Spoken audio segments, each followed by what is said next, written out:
Every time you tap Buy Now, like something, or send a message, that action has to go somewhere.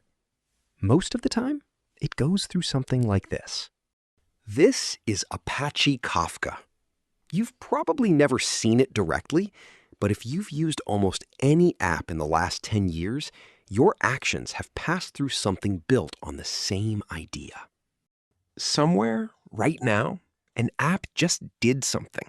An order was placed, a click was logged, a payment went through.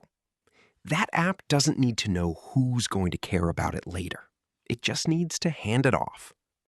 Kafka's first job is simple. It writes that event down, in order, and it doesn't forget it. Think of it less like a message being delivered and more like a message being recorded. Somewhere else, a completely different piece of software wants to know when this happens. It doesn't ask the app that sent the event. It just reads from Kafka whenever it's ready. Notice what didn't happen. The app that created the event never talked to the app that's reading it.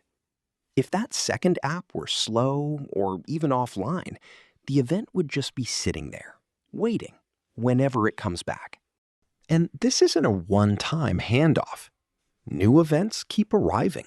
Consumers keep reading, each at their own pace, all day, every day. So that's the whole shape of it.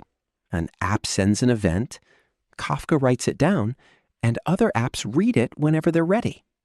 There's one thing I skipped. That topic you just watched, it isn't really one line.